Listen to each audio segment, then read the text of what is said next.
Hi, I'm Amelia Mosley and you're watching BTN. And today we've got a special episode for Media Literacy Week. Let's see what's coming up. We're going to find out how the media and our understanding of it has changed over the years. We'll also meet some kids making media of their own. And we'll test your knowledge with some super quizzes. But first, what is media literacy? Well, there's a lot to unpack here, so Joe took on the big task of telling us exactly what media is and why it's so important to dig a little deeper into the things we're seeing and hearing. Take a look. Hey Joe. Do you ever feel like the world's trying to send you a message? You hungry, Joe? Or maybe hundreds of messages all at once? We are, Joe. From buildings, banners and buses to big screens, small screens and even smaller screens, we're being fed all kinds of messages from news outlets, brands and our friends all the time. These things are what we know as media. Looking good, Joe. It's the plural of medium, which means anything that can convey a message, including things like newspapers, radio, television, the internet, to video games, magazines, books, paintings, songs. Even a fortune teller. Your future will be influenced by media. Yeah, probably. Because on average, Aussies spend anywhere from 1 to 6 hours each day interacting with one or multiple forms of media. And everything we see or hear in that media can influence our beliefs, change our attitudes, and shape our behaviours. Your future involves paying me $20 for this reading. Fine. That's why it's important to be media literate, which means to understand exactly what the media is telling you. But that's not as simple as it might seem. Take these ads, for example. What are they telling you?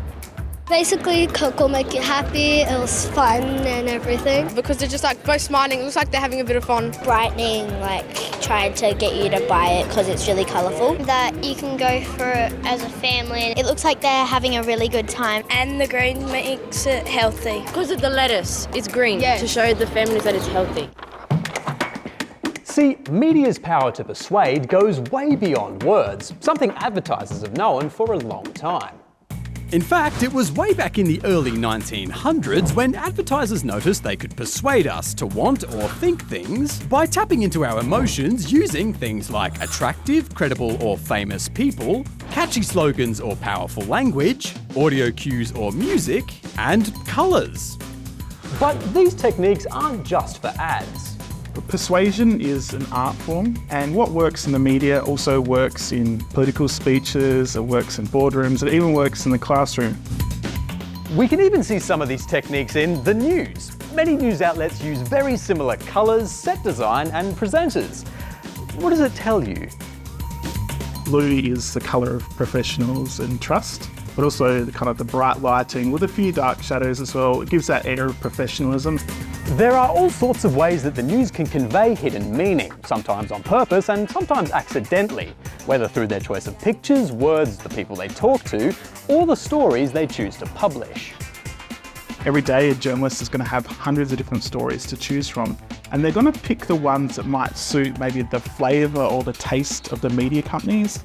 So we might have some that choose to emphasise sport and celebrities, while others look at things like crime and politics. And as you can imagine, the more you might consume of one of those particular flavours, it's going to start shaping your worldview. And that's where we get to bias. Bias is our perception of the way things are or should be, even if it's not accurate. And it's something that can be hugely influenced by media. Maybe because we're always seeing the same sort of messages, or because those messages are presenting people, places or ideas in a certain way. Because the people creating media also have biases.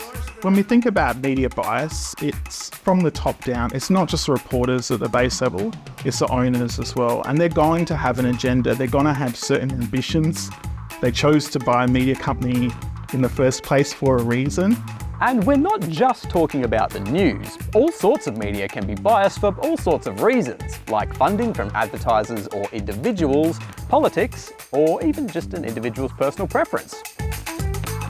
But that's what media literacy is all about. It's learning to understand exactly what all this media is telling us, who's behind a message and why it's being communicated, and how it makes us feel and react. Still looking good, Joe. You have got to stop doing that.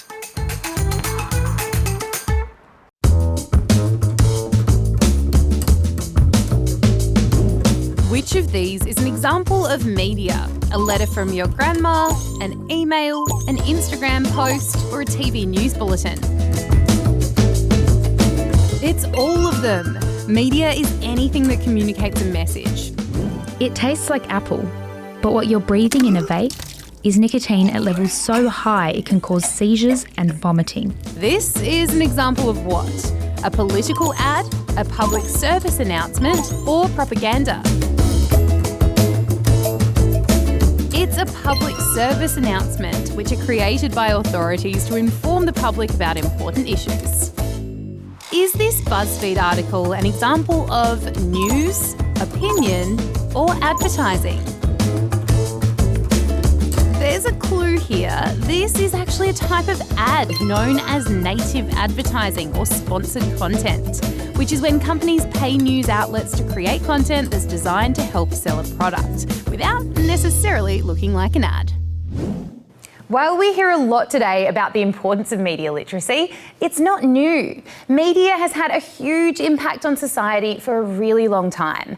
And as technology has changed, we've had to learn new skills to make sure we're not fooled by false information. Jack can tell you more. According to this article, scientists have discovered a real-life unicorn. I don't know, Jack. That just looks like a horse with a horn attached to its head. No. That looks pretty legit to me. Besides, isn't that exactly what a unicorn is? A horse with a horn on its head? It's no secret that sometimes the things we read, hear, or see can be, well, not entirely true. Yeah, I like to think of it as embellishing a story to make it more interesting. No, it's just fake news. You're fake news. No, I'm not. Okay, you two, we got a lot to get through. He started it. For as long as us humans have been communicating information, we've also been communicating misinformation, disinformation, exaggeration, and things that are, well, not exactly the whole truth. Whether it's to make ourselves look good or to persuade people to think like us or to just downright lie. One of the earliest examples comes from ancient Egypt, when the pharaoh Ramesses II rewrote the history books to make out that he'd won the Great Battle of Kadesh. Poems and carvings were created depicting him celebrating his great victory. Although that victory didn't actually happen. How do you know? You weren't there? Oh, well, that's true. Fast forward to when the printing press became a thing and it was much easier to spread information. People started to read stuff for themselves, rather than just believing what they were told. But printed words and pictures could also be used to manipulate people's opinions, spread stuff that wasn't entirely true, or sometimes outright lies. A pretty famous example was the moon hoax of 1835, when a newspaper, the New York Sun, posted a series of articles about creatures that had been found on the moon. It wasn't true, obviously, but the stories did help to sell a lot of papers. And isn't that the most important part of media?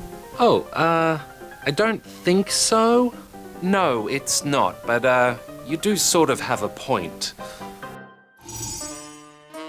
During the late 19th century, fake news became a bit of a fad, as two popular New York newspapers tried to outsell each other with increasingly sensationalized stories that were often exaggerated or sometimes untrue.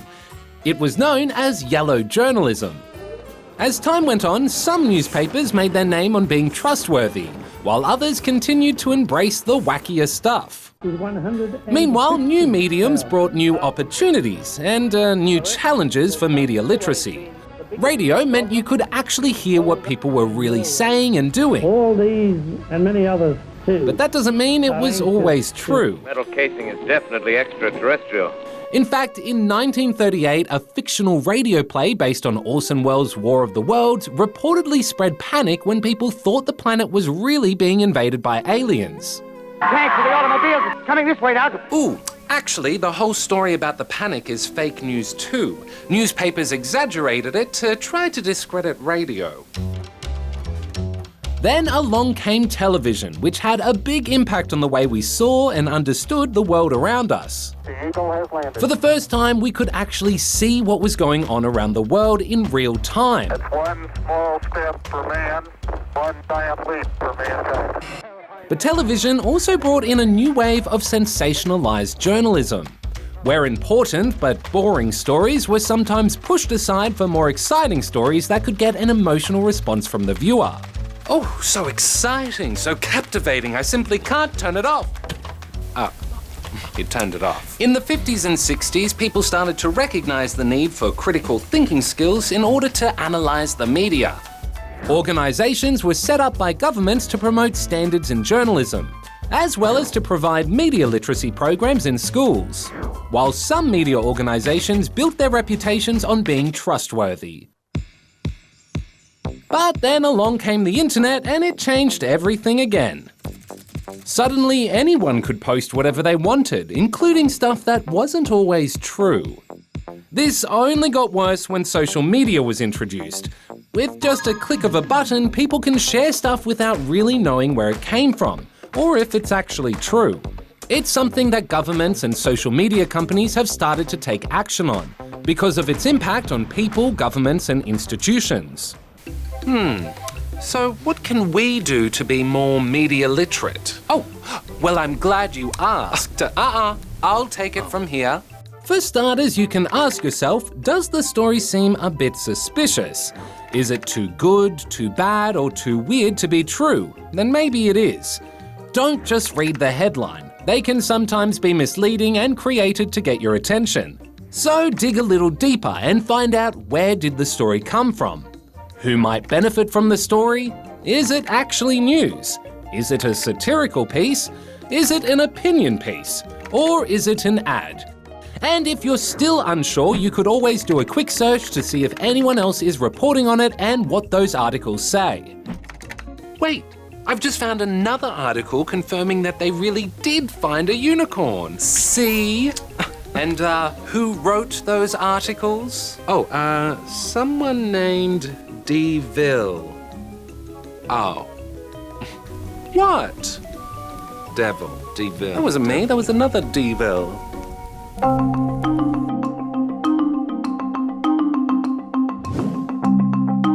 What did Johannes Gutenberg invent in the 1430s that changed communication in a huge way? Was it the first newspaper, the first telephone, or the first printing press? It was the first printing press. What colour was used to describe a style of journalism that took off in the 19th century, which emphasised sensationalism over facts? Was it purple, yellow, or orange? It was yellow. Fun fact, yellow was actually a reference to a character in a popular cartoon that rival newspapers The New York World and The New York Journal fought to publish. Which war was considered the first to be televised? World War I, World War II, or Vietnam? It was the Vietnam War. It's thought the images sent back from Vietnam, which were seen regularly by people in their living rooms, had a big effect on how people saw the war and led to widespread protests against it.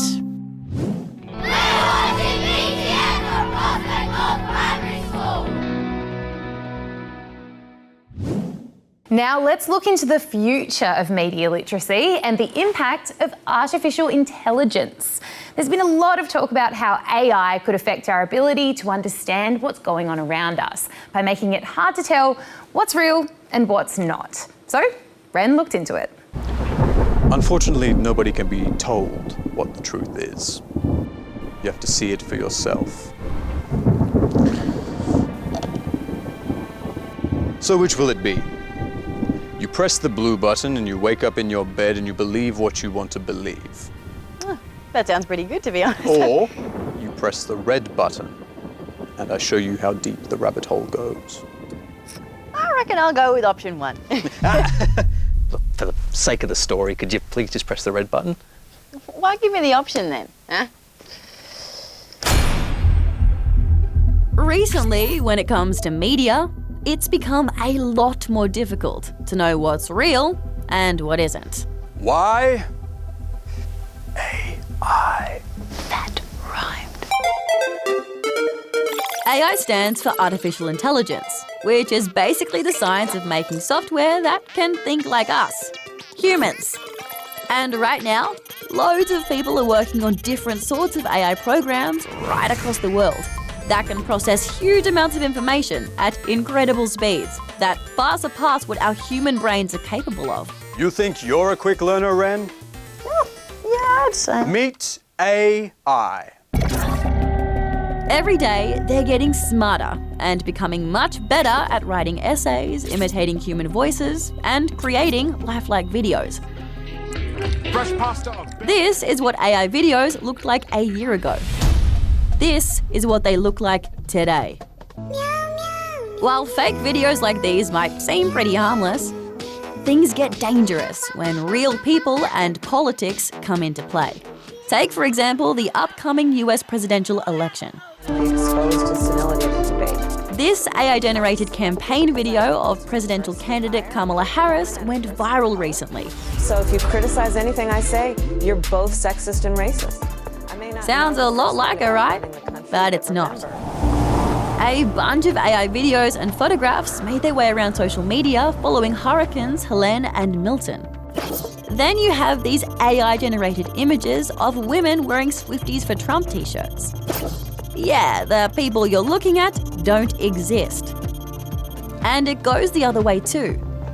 Just recently, Donald Trump falsely accused Vice President Kamala Harris of using AI to fabricate images of the crowd sizes at her rallies, when there was no evidence of that.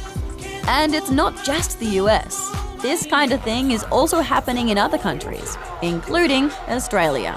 AI generation has something of quite an adverse impact on our democratic processes, particularly around how we come to know things, about how we read and understand and believe in things. If I don't know what's real, how am I supposed to know who to vote for? Exactly. You're starting to understand the power of AI, Ren. But AI isn't just being used to influence elections. It's impacting ordinary people too. Wow. Thanks to deepfake technology, which can put anyone's voice or face onto anyone's body and make them say or do anything, or at least appear that way. And the scary thing is, it's getting easier and more realistic all the time. I would just be really, really careful about what you put online. What is real, Ren, when any image, any video, any audio, anything you read online can be fake? There's no more reality. Bummer. The good thing is, experts, tech companies, and governments know this is a problem and are working on technology and laws that will help us authenticate photos, videos, and voice recordings. In the meantime, there are some tips and tricks you can learn to help sort fact from fiction. Want to know how to spot the truth? Yeah, why not? Number 1, look at the hands. At least for now, AI isn't great at replicating some parts of the human body. So the hands have a lot of different configurations. You might see that they have sprouted extra fingers, or they kind of overlap on each other, or the fingernails are in the wrong place. Number 2, look closer. If, for example, the fabrics don't make sense, or also things in the foreground tend to be much better rendered than things in the background. Sometimes they will be missing certain features.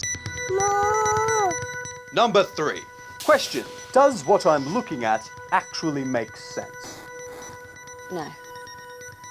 Before you react to something, ask yourself, is anyone else talking about this that isn't just talking about this one image? If you see an image and it's showing you like a major weather event or a particular news event, simply do a bit more searching. See if anyone else is talking about these things. All right, Ren, you've been given the tools you need to see the truth for yourself. Use them wisely. I give up. I give up. I give up.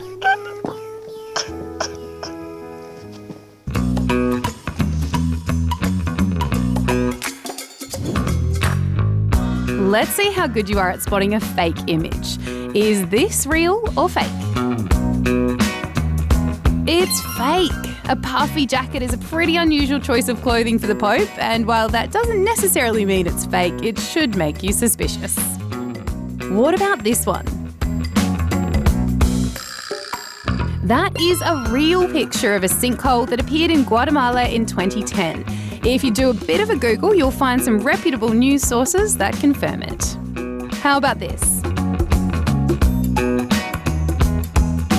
Oh, that one's a fake. Besides the fact that this never happened, if you look closely, you'll see that some of the faces of the policemen aren't quite right. Creepy. Hi, BTN! We're watching you from Rathmines Public School.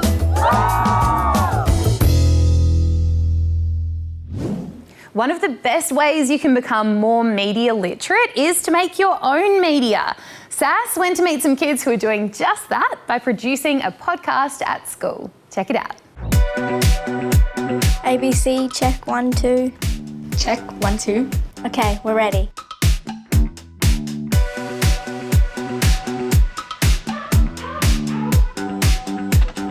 Hey guys! Welcome to the PNTV studio. Come on in. Thank you.